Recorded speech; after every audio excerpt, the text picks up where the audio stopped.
तो दोस्तों आज 2 दिसंबर 2023 यूपी में देश में सभी ताज़ा मुख्य समाचार लेके आए हैं। सिर्फ आपके लिए फाफर खबर शुरू करते हैं। सब चैनल को अब तक सब्सक्राइब ना किया हो तो फाफर चैनल सब्सक्राइब कर दें, लाइक कर दें, शेयर कर दें ताकि इसी तरह खबर आप हर रोज देख सकें। चलिए शुरू करते हैं आज की पहली बड़ी खबर। उत्तर प्रदेश विधानसभा में शुक्रवार को यूपी के पूर्व मुख्यमंत्री और सपा प्रमुख अखिलेश यादव ने योगी सरकार पर तीखा हमला बोला है। इस दौरान एक ऐसा भी पल आया जब सदन में मौजूद सत्ता पक्ष और विपक्ष के नेता हंसने और मुस्कुराने लगे। दरअसल अखिलेश यादव ने यूपी के सांड के अलग अलग हमलों का मुद्दा उठाया और इसी दौरान उन्होंने कहा कि सांड को नंदी कहा जाना चाहिए। उत्तर भारत में ठंड का सीजन शुरू हो गया है और तापमान में लगातार गिरावट दर्ज की जा रही है। उत्तर प्रदेश, राजस्थान जैसे राज्यों में सुबह और शाम कोहरा भी घना होने लगा है। इस बीच यूपी में अगले 4 दिनों तक हल्की बारिश की संभावना जताई गई है। ठंड में बरसात के चलते लोगों की मुश्किलें बढ़ने वाली है। इसके अलावा 2 और 3 दिसंबर को यूपी समेत उत्तर भारत के कई राज्यों में घना कोहरा भी पड़ने वाला है।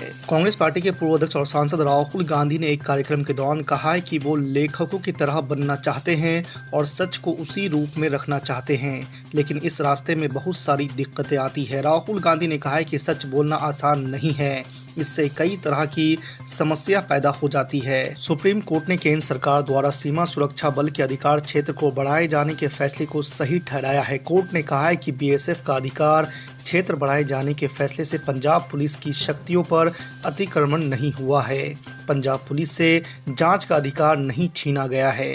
कोर्ट ने केंद्र और पंजाब सरकार को साथ बैठकर विचार विमर्श करने की भी सलाह दी है। केंद्रीय गृह मंत्री अमित शाह ने शुक्रवार को कहा है कि पाकिस्तान और बांग्लादेश से लगी भारत की 2 प्रमुख सीमाओं को अगले 2 साल में पूरी तरह सुरक्षित बनाया जाएगा और इन दोनों ही मोर्चों पर करीब 60 किलोमीटर क्षेत्र में खुली जगहों को बंद करने का काम जारी है। अमित शाह ने सीमा सुरक्षा बल के 59वें स्थापना दिवस के अवसर पर आयोजित समारोह में परेड की सलामी लेने के बाद अपने संबोधन में ये बातें कही हैं। रविवार 3 दिसंबर को 5 राज्यों के विधानसभा चुनावों के नतीजे आएंगे। नतीजों के दौरान बहुत सारा विश्लेषण एग्जिट पोल पर केंद्रित होगा, जिसके आंकड़े गुरुवार शाम जारी किए गए हैं। लेकिन अनुभव से पता चलता है कि जब एग्जिट पोल की बात आती है तो सटीकता की कोई गारंटी नहीं होती है। एग्जिट पोल के आंकड़े सामने आने के बाद से ही कांग्रेस पार्टी को विधायकों को लेकर डर सताने लगा है। इस सब के बीच कर्नाटक के उप मुख्यमंत्री डीके शिव कुमार ने कहा है कि वो 5 राज्यों के विधायकों को संभालने के लिए तैयार है। आपको बता दें कांग्रेस पार्टी सत्तारूढ़ भारतीय जनता पार्टी पर हॉर्स ट्रेडिंग का आरोप लगाती रहती है। दिल्ली के कथित शराब घोटाले की वजह से आम आदमी पार्टी अपने 1 दशक के इतिहास में सबसे बड़े संकट का सामना कर रही है। एक तरफ मनीष सिसोदिया और संजय सिंह जैसे दिग्गज नेता जेल जा चुके हैं, तो अब खतरा खुद अरविंद केजरीवाल पर भी मंडरा रहा है, जिनके कंधे पर पूरा दारोमदार टिका हुआ है। यूपी विधानसभा के शीतकालीन सत्र के अंतिम दिन मुख्यमंत्री योगी आदित्यनाथ ने चर्चा का जवाब देते हुए सपा प्रमुख अखिलेश यादव पर चुन चुन कर हमले किए हैं। उन्होंने कहा है कि नेता प्रतिपक्ष बड़ी बड़ी डींगे हाँक रहे थे, ये केवल ये कहना भूल गए कि चंद्रयान का निर्माण भी सिफाई में हुआ था। मुख्यमंत्री योगी आदित्यनाथ ने शायराना अंदाज में अपने भाषण की शुरुआत करते हुए अखिलेश यादव पर निशाना साधा। तेलंगाना विधानसभा की 119 सीटों में से ऑल इंडिया मुल्क-ए-इत्तेहादुल मुस्लिमीन यानी AIMIM ने 9 सीटों पर अपनी किस्मत आजमाई है। अधिकतर पोल में पार्टी के ज्यादातर सीटों पर जीतने की उम्मीद जताई गई है। आपको बता दें कि इंडिया टीवी के एक सर्वे के मुताबिक AIMIM को 5 से 7 सीटें मिलती हुई दिख रही है। समाजवादी पार्टी के अध्यक्ष और पूर्व मुख्यमंत्री अखिलेश यादव ने कहा है कि भारतीय जनता पार्टी वाले भी जाति जनगणना करने की मांग कर रहे हैं, क्योंकि देश की जनता की यही आवाज है। अखिलेश यादव ने उत्तर प्रदेश विधानसभा के शीत सत्र के आखिरी दिन योगी आदित्यनाथ सरकार के अनुपूरक बजट पर बहस के दौरान कहा है कि बीजेपी वाले सबका साथ सबका विकास की बात करते हैं, तो आबादी के हिसाब से सबको हक और सबको सम्मान मिलना ही सबका साथ और सबका विकास है। ज्ञानवापी सर्वे रिपोर्ट जमा करने के लिए भारतीय पुरातत्व सर्वेक्षण को 10 दिन का और समय मिल गया है। बार बार समय मांगने पर मुस्लिम पक्ष अंजुमन इंतजामिया ने अपनी आपत्ति जताई और ASI की मांग खारिज करने की अपील की, लेकिन जिला जज डॉक्टर अजय कृष्ण की अदालत ने मुस्लिम पक्ष की अपील खारिज कर दी है। ASI को 10 दिन का समय देने के साथ ही हिदायत भी दी गई है और कहा है कि अब ASI कोर्ट से कोई समय नहीं मांगेगा। इजराइल और हमास के बीच गाजा में थमे कत्ले-आम का आज 8वां दिन है। इससे पहले बुधवार देर रात को हमास ने गाजा में कैद 16 और बंधकों को रिहा कर दिया है। सीज फायर के तहत दोनों तरफ से कैदियों को रिहा किया जा रहा है। संघर्ष विराम की अवधि बढ़ाने के लिए चल रही बातचीत के बीच हमास के एक नेता ने इजराइल को बड़ा ऑफर दिया है। कहा है कि अगर इजराइल इस्लामिक आंदोलन में बंद सभी 7,000 फ़लस्तीनियों को रिहा कर दे तो वे सभी बंदियों समेत इजरायली सैनिकों को भी छोड़ने के लिए तैयार है।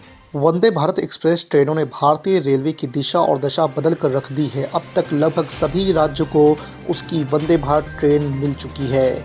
उत्तर प्रदेश को एक और वंदे भारत मिलने वाली है, जो कि लाखों यात्रियों के लिए बड़ी खुशखबरी साबित होगी। आपको बता दें कि यह वंदे भारत ट्रेन यूपी और बिहार के बीच चलेगी, यानी कि 2 राज्यों को इसकी ट्रेन से फ़ायदा मिलेगा। आपको बता दें कि यूपी के लखनऊ से बिहार के पटना तक चलने का अनुमान है। दिल्ली के पूर्व उप मुख्यमंत्री मनीष सिसोदिया ने दिल्ली उत्पाद शुल्क नीति मामले में जमानत देने से इनकार करने के शीर्ष अदालत के 30 अक्टूबर के फैसले के खिलाफ सुप्रीम कोर्ट में पुनर्विचार याचिका दायर की है।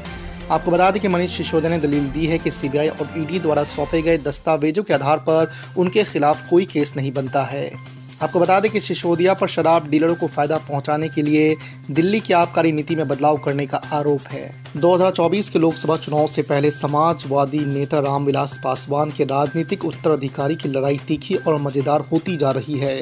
2019 में लोजपा के टिकट पर चुने गए 6 सांसदों का स्कोर अब चिराग पासवान ने 4-2 कर दिया है, जिसके बाद उनके चाचा और केंद्र मंत्री पशुपति पारस ने राष्ट्रीय लोक जनशक्ति पार्टी के केंद्रीय संसदीय बोर्ड को भंग कर दिया है।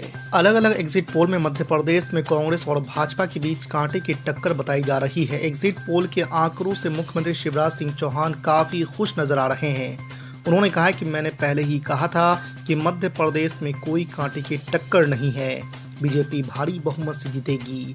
एग्जिट पोल जो कह रहा है वो जन भावनाएं हैं। हम ये विधानसभा चुनाव बहुमत से जीत रहे हैं। लोगों को प्रधानमंत्री मोदी के प्रति प्रेम और अमित शाह जी की रणनीति, जेपी नड्डा जी का मार्गदर्शन स्पष्ट बताते थे कि भारतीय जनता पार्टी ये चुनाव जीतेगी। प्रधानमंत्री नरेंद्र मोदी ने शुक्रवार को तेजस लड़ाकू विमान से उड़ान भरी। उन्होंने कहा कि इस अनुभव से देश की स्वदेशी क्षमताओं पर उनका भरोसा बढ़ा है।